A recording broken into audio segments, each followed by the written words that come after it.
Bienvenidos amigos a Mujer Express y hoy tenemos un tema interesantísimo que vamos a conversar con la licenciada Fabiola Valiente y es cómo hablarle a su hijo de sexualidad. Bienvenida Fabiola, ¿cómo estás? Bien, Claudia, gracias. Mira, este tema es tan delicado de verdad porque además uno no sabe ni a qué edad, ni cómo, ni cuánto. Así es. Normalmente, ¿a qué edad debería uno ya pensar en hablarle de sexualidad a los niños? Claro, fíjate que la sexualidad tiene diferentes etapas, ¿verdad? Porque lo que tenemos que dejar claro es que en los niños el término, el concepto no es igual que para los adultos. Entonces, cuando hablamos de una sexualidad en los niños pequeños, cuando los niños empiezan a descubrir que ellos tienen zonas erógenas, claro, que tienen zonas que cuando se están bañando, cuando están jugando, descubren, generalmente lo descubren accidentalmente, de manera inocente, pero descubren que hay partes en su cuerpo que al ser estimuladas, al ser tocadas, ellos sienten algo diferente. Claro. Muchos niños te dicen, siento cosquillas. Sí, siento cositas. Sí, siento cositas, siento cosquillas. ¿Esto qué es? Claro. Ahí es donde los padres tenemos que empezar a intervenir. Bueno, o sea, que lo primero es esperar que haya un estímulo o una curiosidad o un descubrimiento del niño, independientemente de la edad que tenga, porque ese descubrimiento entiendo que puede pasar a cualquier edad. Hay niños que lo descubren a los 2 años. Ajá. Hay niños que tardan más y empiezan a sus 3, 4 años a descubrir a través del juego y mientras se bañan muchas veces que el agua, al darse con el jabón, ¿qué pasa? ¿Qué es esto? Okay. Entonces ahí es donde los papás tenemos que intervenir y decir de forma lo más natural posible, Claudia, porque es algo que social y culturalmente nos crea mucho tabú, nos crea mucha vergüenza. Totalmente. Vivimos una sociedad de extremos donde hay un acceso a estos temas de forma muy precoz para los niños hoy en día y de manera distorsionada, o tendemos a no hablar de eso. O a ignorarlo, pensar que porque no lo hablemos, entonces a lo mejor se le va a olvidar al niño, se le va a pasar, porque, y lo hablábamos antes de comenzar el programa, ahorita solamente a nivel visual, lo que los niños ven cuando están montados en el carro, es que ni siquiera es que tengan que oír, y ya después vamos a hablar de la parte de la internet y todo eso, pero visualmente, todos los anuncios, todos los niños ven, o sea, ven gente en ropa interior, ven senos expuestos en ropa, pues en traje de baño. La exposición de los cuerpos y con un contenido sexualizado. Exacto, porque uno quiera o no, ahí están, pues, o sea, uno no puede ir por la vida con el niño y un tapaojos dentro del carro, o sea, y preguntan qué es eso, qué no es, entonces, ¿cómo manejarlo? O sea, hasta qué punto y de acuerdo a la edad, ¿cómo le puedes ir explicando? Por ejemplo, un niño de 2, 3 años, ¿qué le puedes decir? Porque yo sé que la gente dice, uno siempre le dicen, bueno, depende de la edad, depende de lo que le pregunte, pero es que uno no sabe ni qué decir, o sea, qué palabras utilizar con un niño de 3 años. Yo creo que lo primero, ¿verdad? Cuando se produce en el niño ese autodescubrimiento, lo primero es hacérselo ver como algo que es parte natural, parte normal que somos seres sexuales. De ser un ser humano que tiene, así es, atributos sexuales. Lo que le vamos enseñando es que eso tiene un orden y una forma de vivirse y que tiene su momento y todo tiene sus etapas. Claro. No crearle un sentimiento de culpa o de vergüenza, pero a la vez marcarle un concepto real de esto y un concepto sano, Claudia. Entonces, el concepto sano es, tú tienes esas partes en tu cuerpo, existen, cuando tú las has tocado, sientes, eso es parte de tu cuerpo, no significa que tienes que empezar a estimularlas de una manera constante, permanente, porque entonces muchos niños desarrollan una compulsión. Claro. Esto se vuelve como una fuente de placer, como chuparse el dedo. Exacto, sí, y hecho además inocentemente, que es lo que a veces el adulto ve de una manera diferente. En el niño no hay el morbo que hay en el adulto. Exacto, entonces tú lo has dicho, esa es la palabra, no, que el niño no lo vea con morbosidad, sino eso es parte natural, eso está ahí, pero lo vamos a ver con un equilibrio. Y el equilibrio es, esas partes existen, a veces cuando las has tocado, has sentido algo, eso está diseñado para que más adelante, cuando tú tengas una edad y una capacidad de ser responsable, tú vas a vivir eso. Ok, entonces yo ya me tengo que ir a un cortecito, vamos a seguir hablando de esto ahora ya con niños un poquito más grandes, ¿verdad, Fabiola? Así que usted no se mueva de ahí, que regresamos con este tema y con la licenciada Fabiola Valiente. Seguimos, amigos de Mujer Express, conversando con la licenciada Valiente sobre cómo hablar con nuestros hijos sobre sexualidad. Entonces ya dijimos que, bueno, chiquitos a lo mejor se descubren y hay que manejarlo como eso, como es parte de tu cuerpo. Como algo natural. Algo natural. Ya cuando están más grandes, licenciada, y ya empiezan a oír palabras, a ver, empiezan a asociar. ¿Cómo manejamos esta parte de hablar de su sexualidad y de que eventualmente se van a desarrollar, pero que es una etapa que van a experimentar más tarde, digamos? O sea, sí. ¿Cómo manejar esa parte?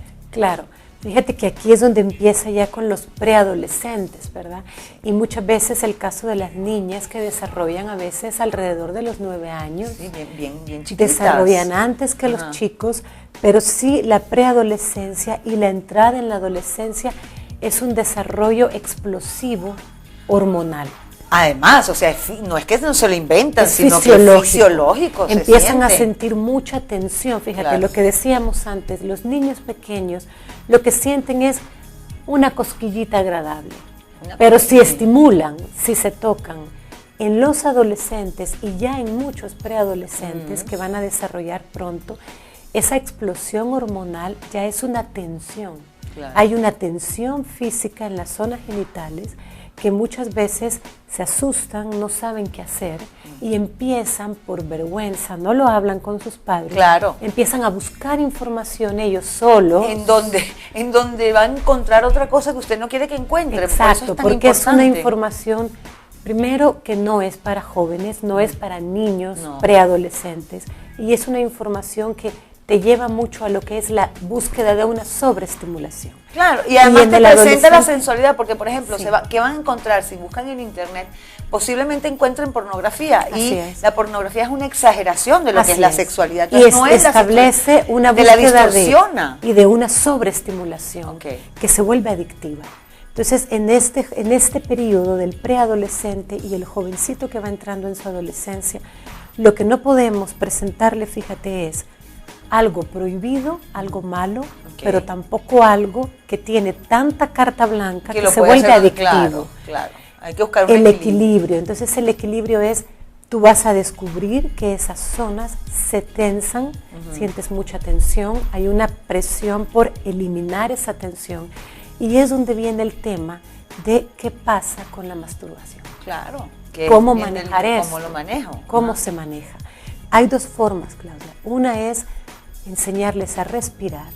Cuando ellos aprenden a hacer la respiración ventral, que es buena para todo, para control de emociones, del dolor, hasta del parto, cuando ellos aprenden a manejar la respiración ventral, esa tensión en sus zonas se disminuye y desaparece y se relaja. Y se les enseña, porque sentir esa tensión no es malo, no es algo de lo que tengas que avergonzarte o ir a buscar una información deformada, sino que es algo que estás viviendo, es parte de crecer y desarrollarte. Yo creo, tienes que aprender a manejarlo con inteligencia. Ahora, yo creo que lo importante aquí es que establezcamos canales de comunicación con nuestros hijos, que ellos entiendan. Así es. Porque si nosotros nos horrorizamos, lo que dices tú, van a ir a buscar la información a otro lado. Claro. Mientras que si nosotros, aunque nos cueste, aunque casi estrellemos el carro si le hacen la pregunta a uno en el carro, porque uno no está preparado cuando te lanzan esas preguntas normalmente.